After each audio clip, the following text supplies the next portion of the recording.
Assalamualaikum warahmatullahi wabarakatuh. Perkenalkan nama saya Riki Surya Putra, NIM 180210. Dalam hal ini saya akan menjawab pertanyaan dari UTS Tafsir Tarbawi. Nomor 1, bacakan ayat yang menyebutkan bahwa tujuan penciptaan manusia adalah untuk menjadi hamba dan khalifah Allah. Dalam kali ini jawabannya merupakan surat Al-Baqarah ayat 30 dan Az-Zariyat ayat 56 yang berbunyi wa idza qala rabbuka lil malaikati inni ja'ilun fil ardi khalifah qalu ataj'alu fiha man yafsidu fiha wa yasfikul dima'a wa nahnu nusabbihu bihamdika wa nuqaddimu wa nuqaddisu laka qala inni a'lamu ma la ta'lamun. Kemudian arti perkataannya wa id, dan ketika qala berfirman rabbuka Tuhanmu lil malaikati kepada para malaikat, ini sesungguhnya ja'ilun pencipta fi di dalam al-ardi bumi, khalifah atau wakil. Qalu berkata, ataj'alu apakah engkau jadikan, wa nahnu dan kami, nusabbihu kami bertasbih,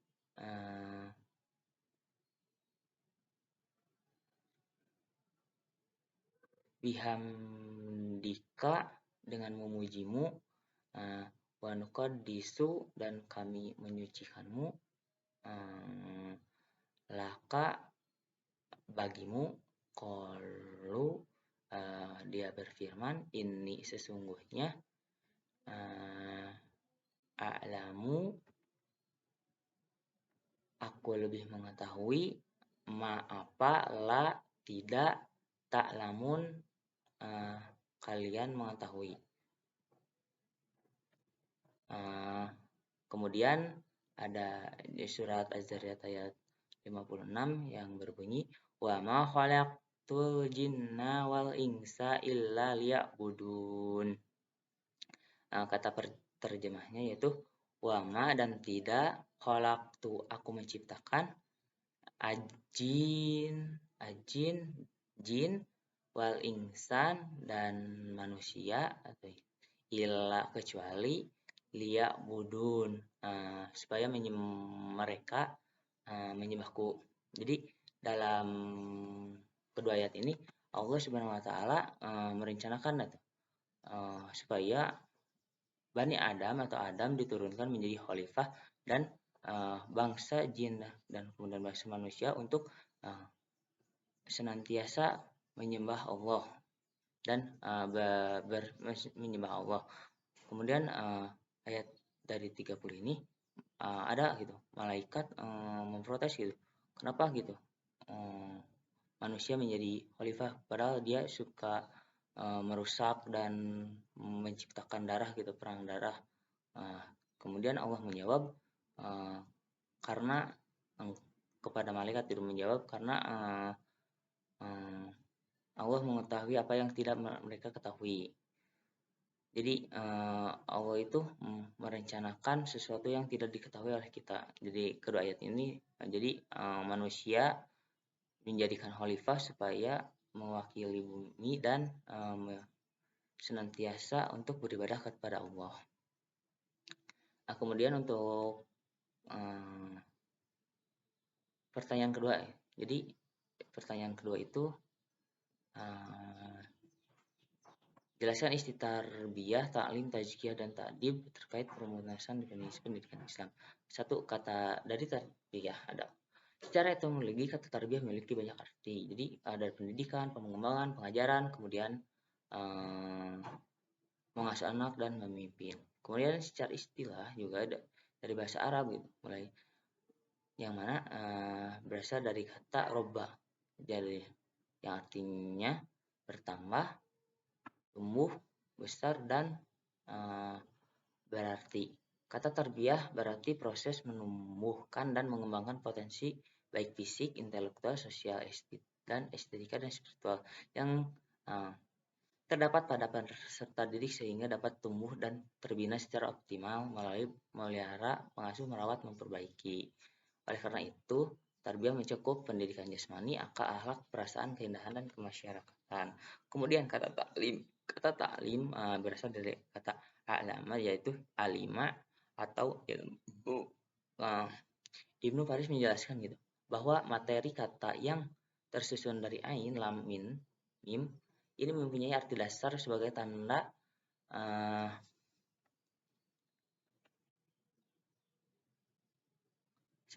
dasar atau simbol yang sesuatu membedakan dari yang lain. Jadi menurutnya gitu, kata taklim teh mengenal atau mengetahui tanda. Kemudian ada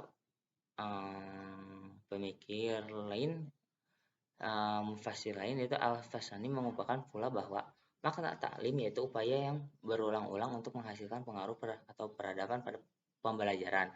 Dari uraian tersebut dapat kita simpulkan itu taklim itu merupakan pengenalan simbol atau tanda agar terjadi sebuah proses pembelajaran, baik menyangkut ranah teori maupun ranah perbuatan atau amali.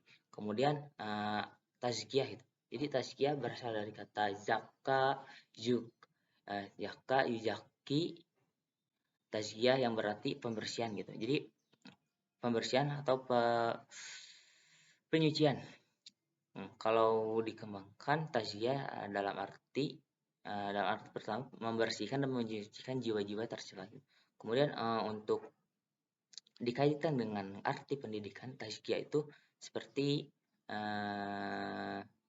kecerdasan spiritual gitu, atau spiritual action. Dalam hal ini supaya membina peserta didik untuk belajar mengenai spiritualnya atau dapat menjadikan metode ya untuk membersihkan jiwa. Kemudian untuk takdib itu berasal dari kata adubu yang berarti mendidik atau memperbaiki atau mendiskusikan. Kata takdib tidak ada di dalam Al-Quran, melainkan terdapat di hadis. Jika dikaitkan dengan pendidikan, kata takdib adalah suatu usaha sadar dalam rangka mempersiapkan peserta didik ke arah kehidupan yang layak dan beradab agar mencapai bahagia serta sejahtera dunia dan akhirat. Untuk nomor 3 yaitu jelaskan 9 prinsip pendidikan Islam menurut Dr. Aam Abdul Salam. Yang pertama ada prinsip rahmaniyah atau kasih sayang. Jadi prinsip ini pembelajaran kasih sayang. Jadi bahwa kasih sayang seyogianya menjadi cara pandang dan pola sikap dalam dan pengembangan seluruh komunikasi dan interaksi pembelajaran. Jadi kasih sayang ini harus terbaca atau terapresiasi oleh peserta didik gitu, melalui tindakan-tindakan edukatif. Kemudian ada takamuliyah atau integratif. Jadi bahwa pengembangan teori ini jadi sangat kokoh sebab berdirinya. Jadi teori ini menempatkan tauhidullah sebagai fondasi. Jadi keterpaduan di atas ini adalah atas ketauhidan. Kemudian menyangkut sumber-sumbernya. Jadi sumber-sumber dari takamuliyah itu seperti pengalaman belajar maupun pengembangan aspek-aspek kepribadian manusia. Pengembangan sumber belajar ini tidak mengakui adanya dikotomi antara ayat-ayat. Prinsip takamuliyah juga dikaji dari hubungan antar berbagai konsep pembelajaran yang membangun satu kesatuan baik konsep dan praktek belajarnya gitu. Jadi keterpaduan antara misalnya siswa dan guru ataupun medianya. Kemudian yang ketiga itu ada prinsip syumuliyah atau komprehensif, bahwa pembelajaran ini meliputi seluruh etinitas dan dimensi kehidupan. Semuanya menjadi perhatian.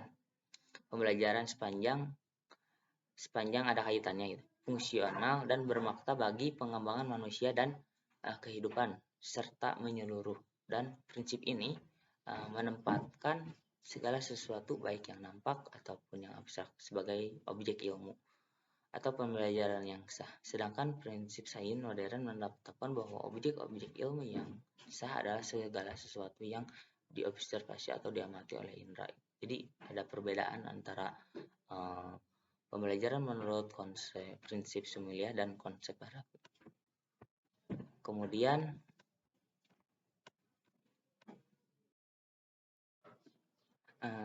ada prinsip keempat,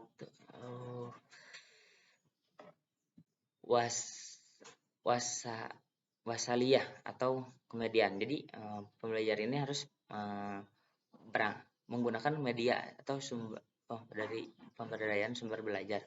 Dengan prinsip ini dituntut agar pembelajaran benar-benar gitu, bukan sekedar mengajar. Jadi pembelajaran ini menggunakan berbagai media gitu. Jadi supaya memudahkan gitu, atau lebih itunya guru sebagai fasilitator dan menggunakan beberapa media untuk menjadi sarana dan sumber belajar. Dengan ini prinsip ini dituntut agar benar-benar membelajarkan, bukan sekedar mengajar yang cenderung diartikan hanya menyampaikan ilmu. Jadi guru menyampaikan ilmu menggunakan media pembelajaran, kemudian mengembangkan pembelajaran tersebut. Kemudian nomor 5, prinsip tawazuniyah atau keseimbangan. Jadi dalam hal ini pembelajaran harus mampu menempatkan dan memperlakukan semua etinitas secara tepat. Jadi tidak membedakan, terutama di antara etinitas yang memiliki arah yang sering dipandang berhadapan atau berlawanan gitu. Seperti misalkan kita harus seimbang antara spiritualnya dan dengan materialisnya. Kemudian keduniaannya, kemudian seimbang dengan keakhiratannya. Dengan ini prinsip ini pembelajaran harus mampu mengembangkan seluruh potensi dan kepentingan manusia secara seimbang gitu. Jadi tidak ada terlalu anggang. Kemudian yang keenam, prinsip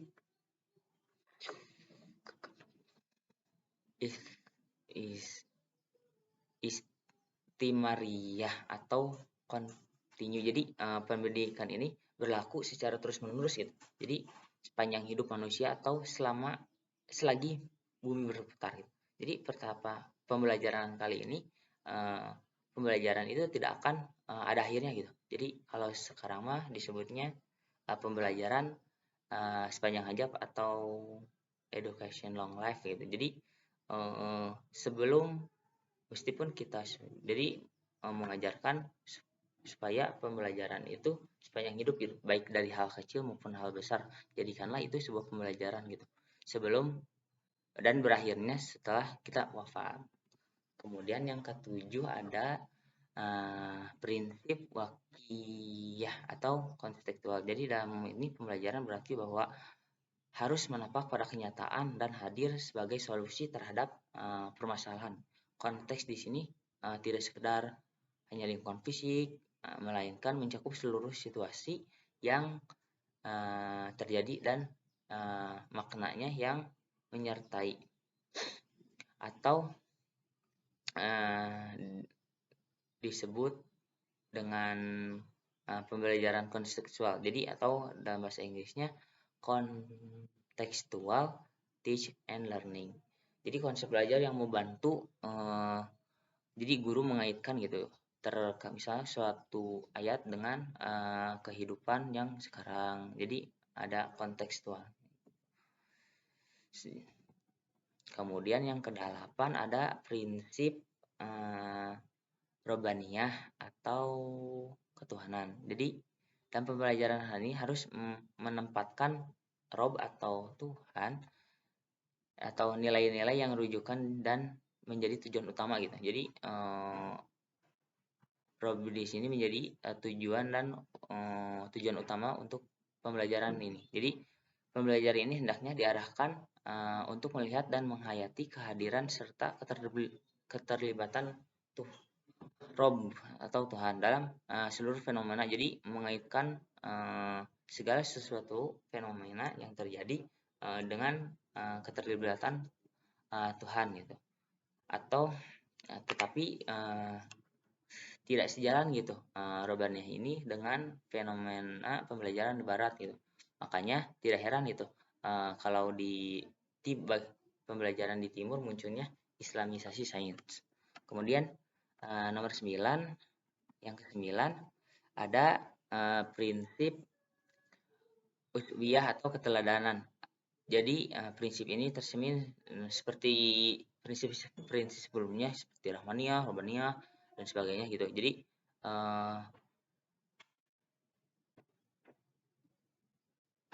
Jadi hampir sama gitu ya. Jadi keteladanan ini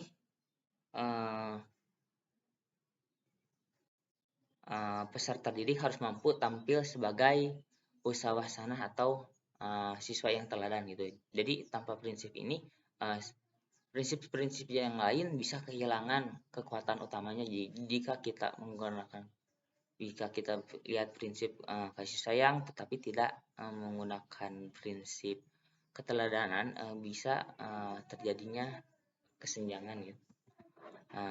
Kemudian untuk selanjutnya mengenai pertanyaan keempat, yaitu jelaskan isi kandungan Quran Al-Alaq terkait pengembangan konsep pendidikan Islam yang dibahas dalam tafsir Tarbawi yang saya ketahui dari Quran surat Al-Alaq yang berbunyi Bismillahirrahmanirrahim, Iqra bismi rabbikal ladzi khalaq, khalaqal insana min 'alaq, Iqra wa rabbukal akram, alladzi 'allama bil qalam. Itu jadi ayat ini menjadi pusat perhatian. Jadi ayat ini berbicara tentang hakikat eksistensi manusia sebagai makhluk yang selalu bergantung atau tergantung secara biologis, psikologis, dan sosiologis kepada Rabbnya dan kepada sesama makhluk. Jadi dalam hal ini ketergantungan tersebut harus berubah menjadi keberdayaan, kekuatan, dan jalan untuk memperoleh keberuntungan dan kebahagiaan. Untuk itulah hadirlah taklim yang menjadi keniscayaan darinya. Jadi dalam penafsiran ini gitu, yang memiliki makna Al-Alaq mengenai makna ketergantungan memiliki makna yang lebih komprehensif gitu. Jadi tentang eksistensi manusia daripada makna asal kejadian secara biologis, ketergantungan manusia aspek biologis, sosiologis, dan psikologis. Masing-masing tersebut yang bersifat primer dan yang bersifat sekunder.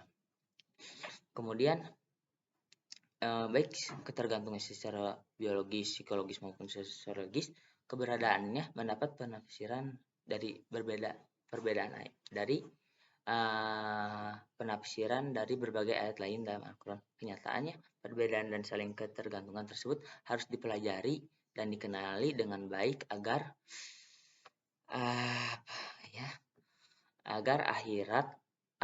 akhirnya ia menentukan rumus pengintegrasiannya. Manusia harus mengenal sejauh mana ketergantungan dirinya terhadap alkoholik, kepada sesama manusia, kepada alam, dan lain sebagainya. Jadi manusia harus memiliki tanggung jawab yang jelas untuk mengembangkan kehidupan secara harmonis, dan itulah manusia harus dibimbing melalui pembelajaran. Jadi dalam ini pembelajaran baik secara psikologis, baik sosiologis, dan secara biologis. Mungkin itu saja jawaban dari saya terkait UTS Tarbawi pada semester 6 ini. Sekian dan mohon maaf. Wassalamualaikum warahmatullahi wabarakatuh.